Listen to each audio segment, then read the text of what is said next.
Hello, my name is Tim Mulder, and I'm accompanied by Katharina Buchsbauum and Eva van Soerland and Professor Beetsma.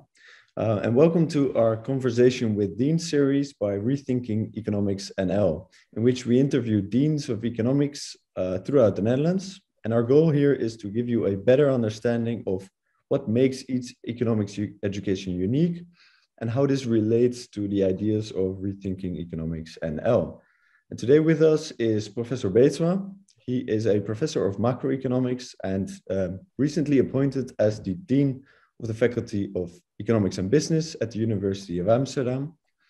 And outside the university, he holds various advisory and expert positions, such as at the European Fiscal Board.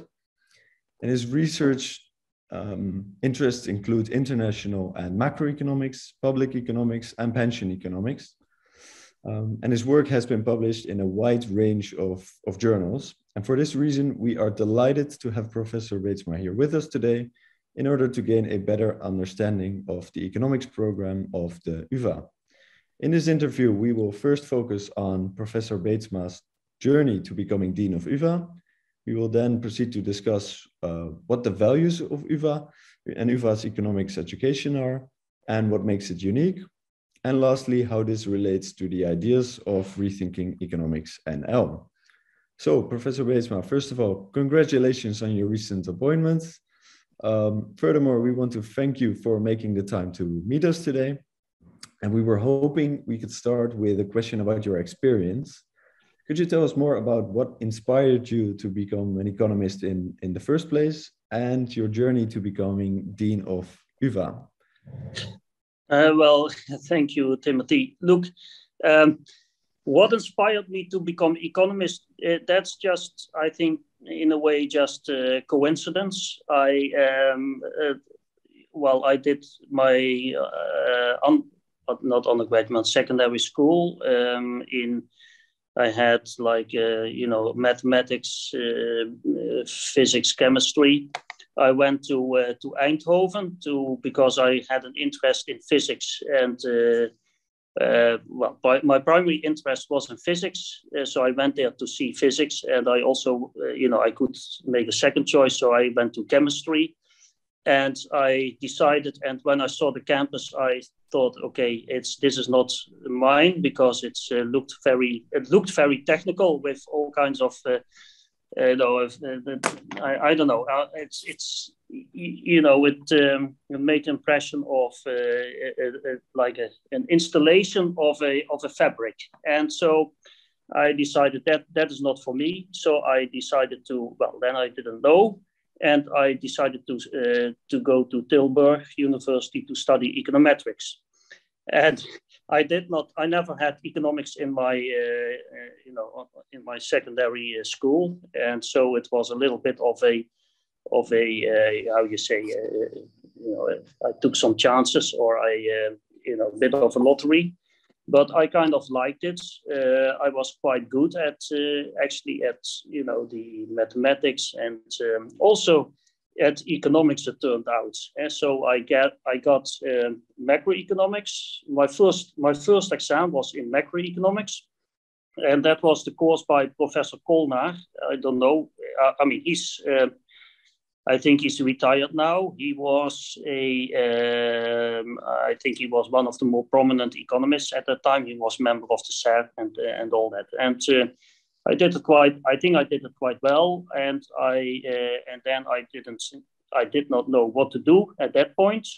I had an interview with Shell. I was 21, and at Shell they said, "Well, I think you are a little bit young," and etc. So then I started thinking, okay, what should I do? And then by accident, I encountered Rick van der Ploeg, who is, of course, well known, and we got to talk to each other, and he was interested, and so I started to a PhD with Rick van der Ploeg. Rick was at that time, he was a professor in Tilburg, and I started under his guidance. I started investigating exchange rates. Now we have the euro. Before we had the guilder and the other currencies, and they were in an exchange rate, the European monetary system. And so I studied that. And actually, originally, the original idea was that I would do a lot of empirics, so econometrics on exchange rates. And I lost a little bit of interest because I had the feeling that everything had already been sorted out. And so I went a little bit more into kind of theory, well, more not so much the econometrics, but more the theory. And then I got my PhD, went to Maastricht as an assistant professor, went abroad for a couple of, to the US, to Canada, also a year in France. And I returned to Maastricht from the US, and then I decided, okay, I wanted to something else. So I went to work for the Ministry of Economic Affairs. That was under Beetsma. Actually, the Secretary General was Zweder van Wijnbergen at the time. And then that was 1999. This position here at the UvA became available, so the chair in macro. And so I applied and I got hired. And so that's basically the journey. I started just managing a research program that was called the Transformation of Europe, because we were not so long after the transition from where the Iron Wall fell, and so we called it the transition of Europe. And then later on, of course, the transition was completed, and we focused on other stuff. I became chairman of the department, smaller department, 2 departments were merged. So I became chairman of the School of Economics. And since February, I'm dean of the faculty here. So from what I hear, you had quite some career already, and a lot of good insights in economics and its education. What do you think are the most important changes in economics education and research itself that you have seen over your academic career? You see, I think education has become a lot better. The quality of education improved substantially. There's one thing, I don't want you to write this down, but I thought some of let's put that way, I had quite good grades in Tilburg, but I thought some of the courses were not that well taught. There were no evaluations. I think that has all changed. Now, I mean, they evaluate teaching everywhere. They do it in Tilburg, they do it here. And I think as a result, teaching has improved a lot. I think that, I know where rethinking comes from, but I think also in terms of the connection with the real world, so real world problems or analysis of real world problems has improved. So, for example, we study here the Great Depression, so from the 1930s, but also, more recently, the global financial crisis. And no doubt the COVID crisis will also lead to, in a way, you have the course and it will be used as kind of example or, on which you can kind of, apply the theories. And is this a policy you're implementing, or is this already implementing some time ago? Look, I think this is the result of some quite long development. So the development of introducing evaluations of teaching, making classes more appealing to students, so inserting more the link with the real world, or say the analysis of real world problems with the framework that you get from the textbook. And some very good textbooks have, of course, those applications. And we used in the first year Menkyu. So he was a former advisor of, I think, was it George W. Bush. But of course, his textbook is a US based textbook, and so we need to also use other examples from Europe. A lot of analysis is applied to the US, and I think that Europe often is more interesting. It's more diverse, and it's more interesting. But the journals, the leading journals, are US based, and so they are more interested in analysis applied to the US. Hence your focus on European economics, right? Yeah. So I had one more question, and that's what do you think the primary role of economists is in society today? So in other words, what's the most important value they bring to society? Yeah, so I can tell you, my view on this, and I can also tell you what I think that we should expect from students. So let me tell you so our role as economists is, in the end, to take up the big societal problems and analyze them with our, with a toolbox. If we, we are in the fourth crisis. We have the global financial crisis, the Eurozone debt crisis, the COVID crisis, now the Ukraine-Russia crisis.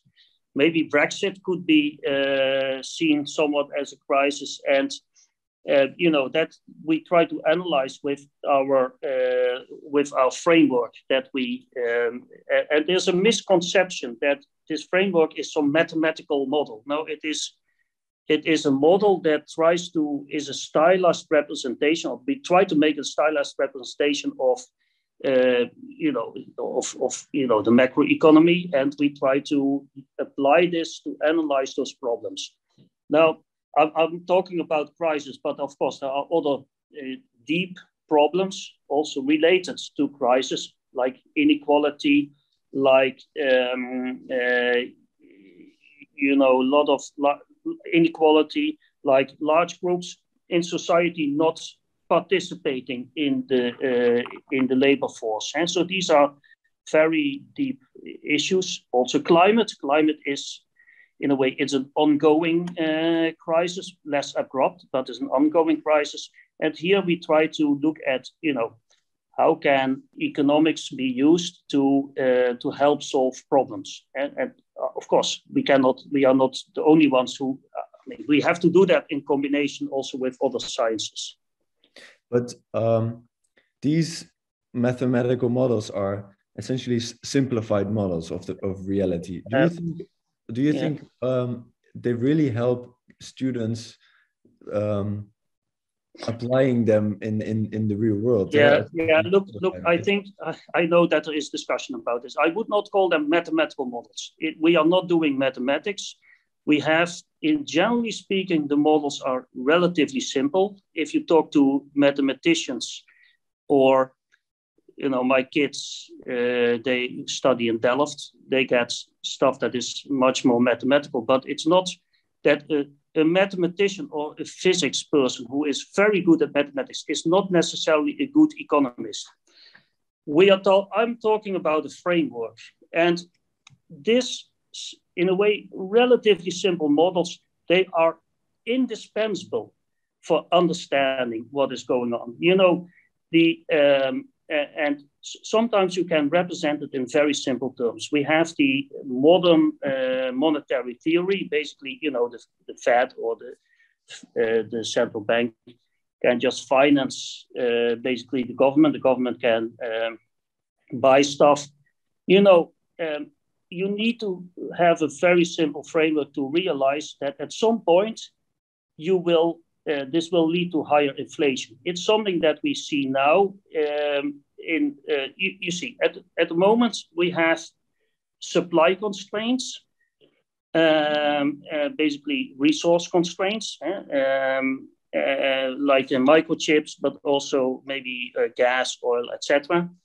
And we also have at the same time a demand shock, because the COVID crisis is in a way over. There is a lot of pent-up demand, and people want to spend.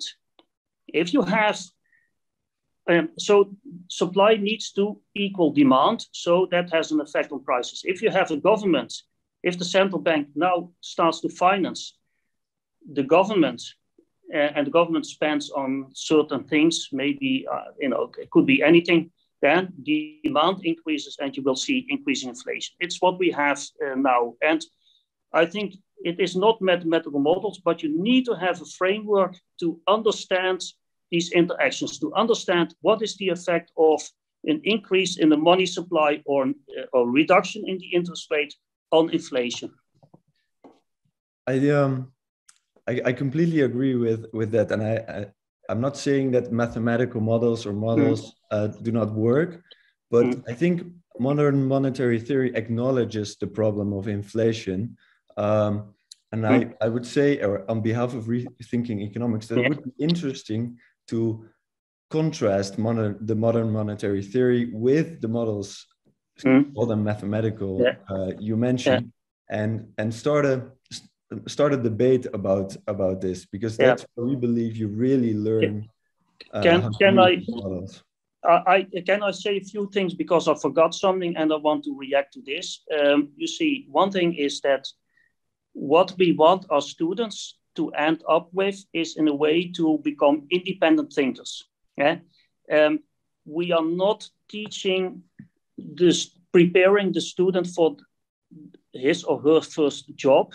We are preparing the student for a lifelong career and contribute to society. And that's a different thing. We give kind of, in a way, the student the fuel to, to work for the next decades. And they have to be independent thinkers. They have always to, to think critically. And you read something in the newspaper, or maybe someone says something on television, and you have to be critical and think, okay, is this correct? What you say, we try to be, let me also emphasize that we are talking about, we have many programs here in the faculty. We have business analytics, econometrics, business administration, and we're talking about part of the curriculum, to be clear. But I think that I'm open, because we are thinking about these issues, and I think that I'm fully in favor of a debate, and let me also emphasize that, because I saw in the text with the questions for me, okay, a lot of emphasis on neoclassical economics. I have to refute this, because we start with the neoclassical framework. And the reason why we do that is that it is the basis. And I think to become a good economist, you need to know something about the basis. That is not the same as saying that the neoclassical framework is the empirically best model. I know it is not, because I know people do not optimize in the way according to the new. I mean, there is some optimization, but they do not in this simple way. So we have behavioral economics. Behavioral economics is big. It's really big in this faculty, also in our research. But as I was saying, I'm entirely open to debate, because I think that we get better policies in the end by having a debate. And Well, thank you. I'm happy to hear that. And I think we can find common ground in the sense that we are not against neoclassical economics as well. We just want post-Keynesian, Marxist, whatever Austrian school next to it, in order to see which works best in which situation. And I'm also happy to hear you're open for debate, for discussion. I think this is a very important value. We also wanted to ask you a couple of questions about faculty and values. Yeah. Can I just one thing I want to add?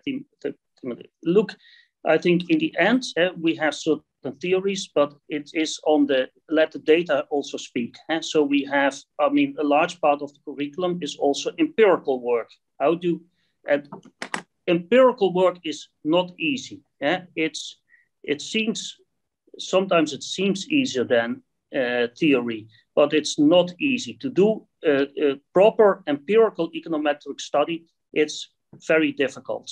But I think in the end, theory has to be tested using data and empirics. I just wanted to add that. Yeah. Thank you.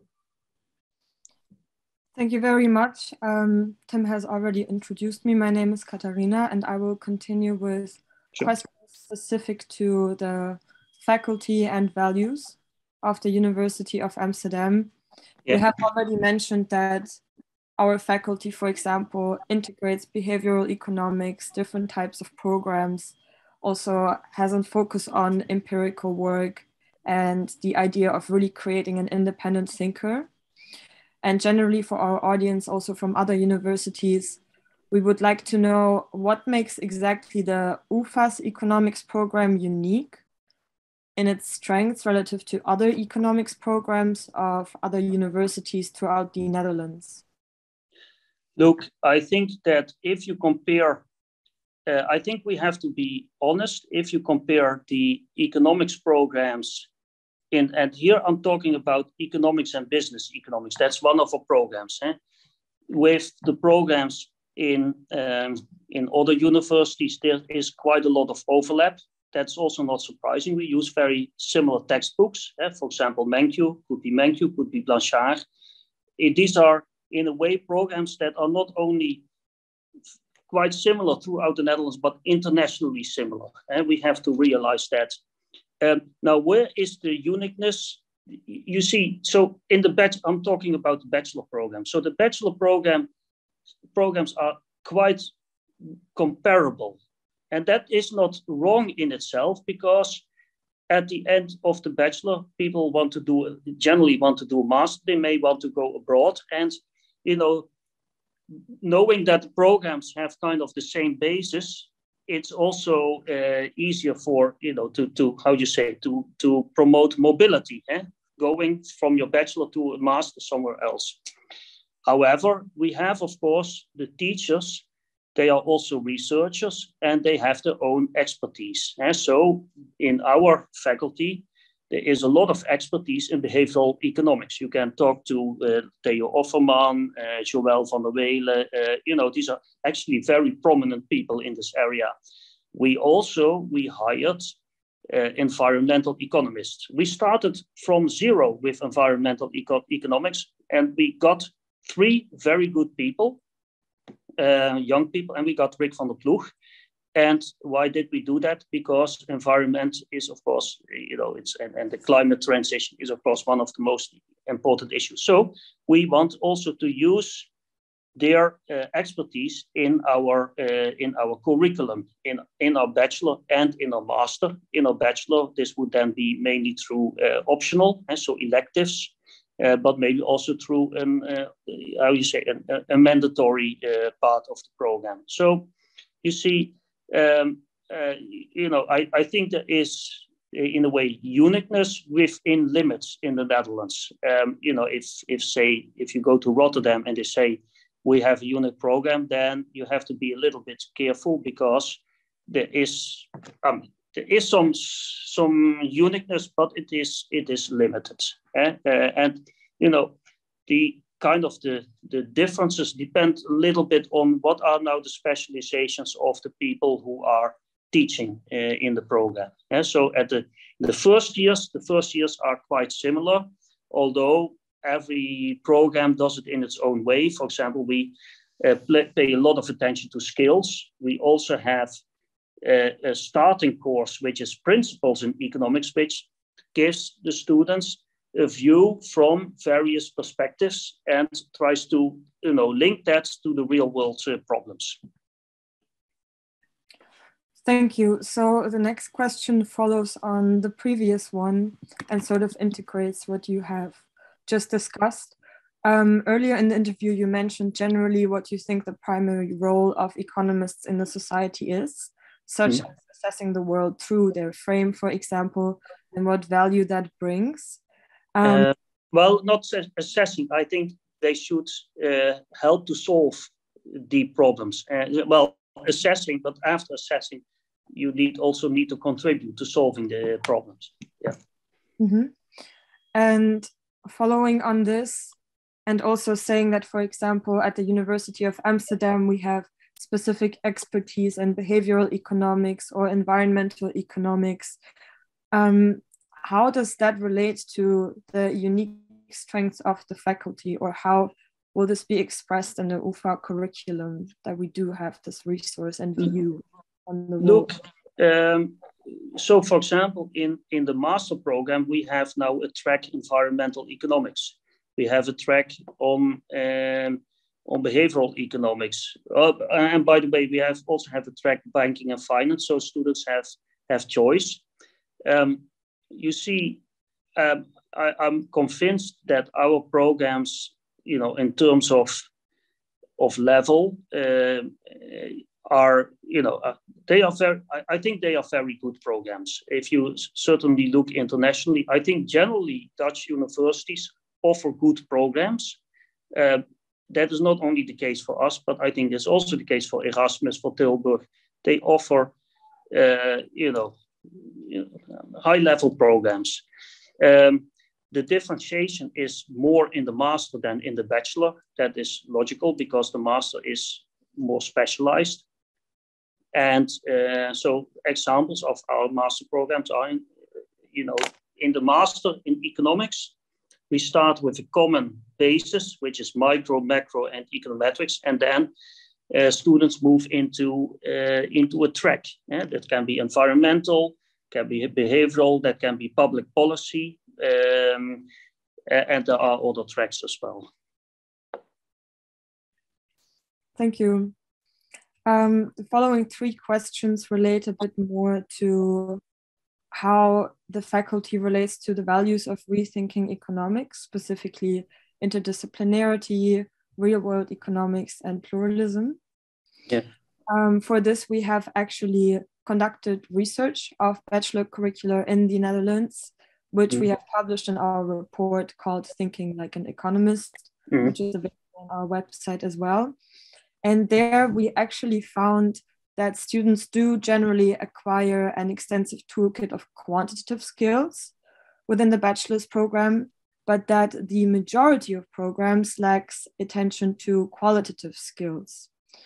And this means the blind spot that curricula generally have for the qualitative aspect of the economy is part of a greater lack of diversity within the Dutch economics education as a whole. So now specifically for the UvA, we have found that at the time of study, neoclassical economics, as you mentioned before, constitutes 96% of all teaching time, and 74% of economics courses lacked any relation to real-world economics. Yeah, okay. This is what you found. It is simply not correct. It is just not correct. I'm sorry to say. It's not correct. It's just nonsense. A disclaimer here is that it's 5 years ago that the report was published. Look, I don't think also 5 years ago that was not the case. Neoclassical, I can tell you, really the fundamentals of neoclassical, you find them in microeconomics 1 and 2. In macro, you find some elements of neoclassical, where I think it is also necessary to get an understanding of the division of national income. But we have a lot of empirics. We have also econometrics for economists, which is, because it's important to work with data, to learn to work with data, to make an estimation, etc. And the lack with the real world is not true. We look at, maybe it's not perceived as such, but we look at real world problems and we try to use what we learn to kind of analyze the real world problem. Take quantitative easing or take the results of the global financial crisis. There are all kinds of questions. For example, should you let public debt go bankrupt, etc.? So I don't know among whom this the survey was taken, but it's not 94% neoclassical economics, it's not true. I'm sorry to say, but it's simply not true. Okay, thank you. Facing away from these numbers, I would like to ask is that the bachelor had relatively few interdisciplinary courses at the time we conducted our research, and a relatively low amount of pluralistic courses, which could also be expressed in low presentation exercises throughout the module, essay writing, or low amounts of looking at actual research articles. And what was really interesting to us is that the previous dean of the UvA faculty, Han van Dissel, has actually acknowledged that this also ties into a necessity for a more real-world approach. Yeah, so, look, no, please go on. But we are wondering whether this is going to change, and if so, in what ways? Look, let me first tell you, Han van Dissel has a background, I think, in operations research. He's not an economist. And to be able to appreciate economics and to think like an economist, to understand, for example, what happens if the government buys more goods or services, you need to be trained as an economist to, and it's not a mathematical model, but it's a structured way of thinking. So I don't remember what Han van Dissel exactly said, but I think saying that the real world does not play a role, it's not simply not true. It's not true. That's just now. When you talk about qualitative skills, I'm curious what exactly you mean, because we have skills training. We have various types of skill training, but also presentations. The students have to write a thesis, a bachelor thesis, a master thesis, and I think these are very important. When you talk about multidisciplinarity, I think you hit a very interesting topic, because I think there is room for more multidisciplinary teaching. And we offer this in the third. One way in which we offer this is in the third year. In the third year. So the first semester of the third year, it's called My Semester. So students are allowed to choose, they can do a minor, and they are free to do a minor in, say, whatever, political science, a minor in entrepreneurship, a minor in psychology, whatever. That is fine. I think that, but you see, I don't agree that there is a full, that is no multidisciplinarity, but I think there could be more. And let me give you an example, because I think I have some experience with that. Because you see, a lot of the interface between economics and political science is actually a very active part of economics. And there are, look how there are political scientists who analyze, for example, the effects of election platforms, and often in the election platforms there are, of course, economic elements. And so the interface between politics and economics is actually, it's a very active field. Also the interface between economics and psychology. And here we touch upon behavioral economics, and behavioral economics already has this multidisciplinary side to it. And so, for example, take the financial markets. Can we explain the movements in the financial markets purely with our,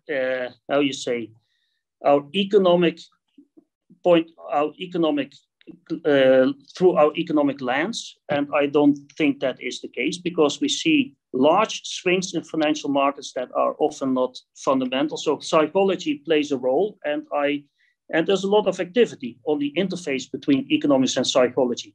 We have hired people. So people at Crete, we hired psychologists. Shaul Shalvi, who is a professor in the School of Economics. He's a psychologist by training. There are psychologists in the business school. So I think you hit a very important issue, but we are trying to respond to that, and maybe we have to do even more. But I go back to the problems, the societal problems that we want to analyze, and I think we can analyze those problems only when we, when we combine economists, but also other sciences. So, for example, when we talk about energy transition, technical people play a role, for sure. Also, political science. Why political science? Because the transition has to be supported by the voters. Otherwise, it will not. And economists. So, I completely agree that multidisciplinarity is a very important issue. This is really interesting, thank you. And of course, we are very happy to hear that you agree on the question of multidisciplinarity. Therefore, are there already concrete plans for the UvA faculty of how to introduce more multidisciplinary elements, or how to integrate the diverse expertise that is now at hand? Generally, are you wishing for specific new courses, or how would that? So as I was saying, behavioral economics plays is already quite big, and that is often a relation between economics and psychology. We have in environmental economics, actually we appointed someone who is both a physicist from Delft and he does economics, because as you can imagine, when we are talking about models for carbon emission and how to reduce that, there is both the physical side and the economic side. And the economic side is mostly about incentives, for example, pricing of emissions. So there is that side, but as UvA, we also have research. We are setting up on a large scale. We are setting up research that is interdisciplinary. I give you examples. I'm involved in the so-called Amsterdam Center for European Studies. Amsterdam Center for European Studies is a joint research, it's research priority area.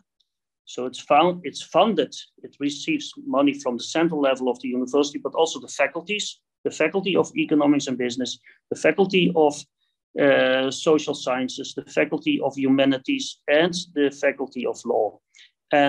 But it focuses on European issues, and it brings together the people from the four faculties to do research. So, for example, when we talk about, I'm involved with the European Fiscal Board. We are talking about, budgetary frameworks. Then, of course, there's also a legal side to it. If you want to change something to the budgetary framework, there is a legal aspect. Not to mention, and then there's a political aspect, and because reform of budgetary framework needs to have the support from the different member states. So but that is one example. Amsterdam Center for European Studies. The university is setting up other research priority areas that are collaborations across faculties. We, as a faculty itself, we have 4 priority areas for new research. That is sustainability/environmental.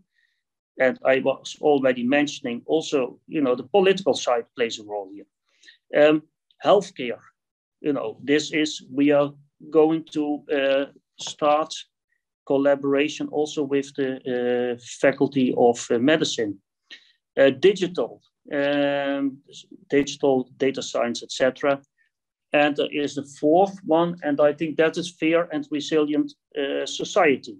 The last one, Inequalities play a big role, is an important element to investigate. You know, here we found, and those priority areas are also, in a way, they have been taken over by the university, and the university wants to invest in these areas and bring together researchers from different faculties on each of these themes. So there's a lot of investment in this. And then, of course, once the research programs are well on the way, I also want these, want new courses in on these interfaces between the faculties. So we are very active in that.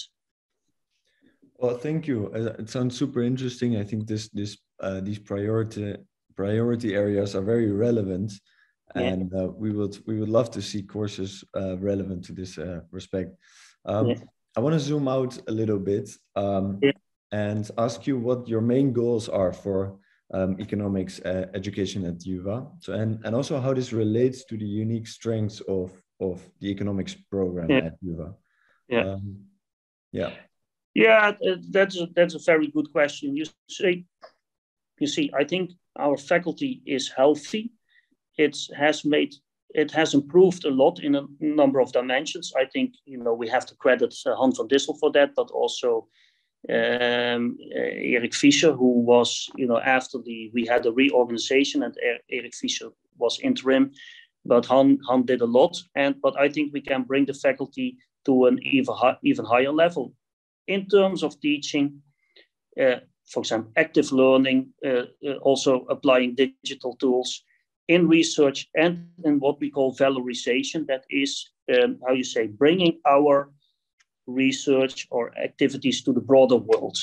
So I want to, take this healthy faculty to the next level, so to say, and also to give it the international standing. And so it's, you see, our faculty, when you look in an international perspective, we have a very good faculty. We are one of the better ones in Europe, but we can improve further. And I should say, you see, I think that is, being in Amsterdam is an international environment. So I think it is logical that is our ambition. So on these three dimensions, research, teaching, and valorization, I want to make improvements. I think an important element is that, internationalization. I know there's a lot of discussion about internationalization, and it's also politically, it's a bit sensitive, but I think, the idea that we can withdraw behind our borders it's just we call it achterhoede effect in Dutch. I don't know what it is, but it is it's past. It's not. You see, despite what is happening with Corona, with the war in Ukraine, etc., internationalization will continue. I'm convinced of that, and I think it is important to service students, both the Dutch students, but also students from elsewhere, to serve them and to give them a good education. And I want to, our students, my goal is that our students are the future leaders of the world. And so, of the world, that they take up leading positions as independent thinkers, and that they contribute to solving the society's problems. Thank you. That sounds very empowering, I have to say. One thing I was wondering, also to conclude a bit, is when can we expect these goals, such as the priority areas and the courses stemming from it? When can we expect these to be fulfilled? And what do you think are the necessary steps to get there? Look, I think we are talking about investment / programs that last a number of years. And so it's not that, we are starting these priority areas. It's part of our, the plan of the institution for the coming 5 years. And after those 5 years, research will continue for sure. So we are talking about something that does not materialize next year. But you see, I think that in a way there is this Chinese saying. So if you want to travel 1,000 miles, you have to start with the first step. And so it means that, the crucial thing is that we have those plans and that we implement them. So we do, we take the actions to implement them. And I think it is, so for example, we have, I'm involved with, in a way, I'm chair together with the Dean of Social Sciences of the Fair and Resilient Society priority area. She is the chair, I'm the deputy chair. And you see, we bring together scientists from 7 faculties and people who don't know each other, or some of them don't know each other, but just, having this priority and bringing people together, we create, and these are smart people. So we put together smart people who have different backgrounds, and they will create new things. And so, we try to, in a way, we try to bring people together. We try to structure somewhat, okay, what are they going to work on? But we also let the creativity, develop. And, I think that is the way to go. Thank you very much for answering all of our questions. This was it, actually. Thank you very much for your time, Professor Beetsma. I'm really happy that we had the opportunity to talk to you. Yeah. We are wishing you a lot of luck and success with being a dean. Well, thank you. Yeah. And I should say I enjoyed talking to you. It was a pleasure on my side.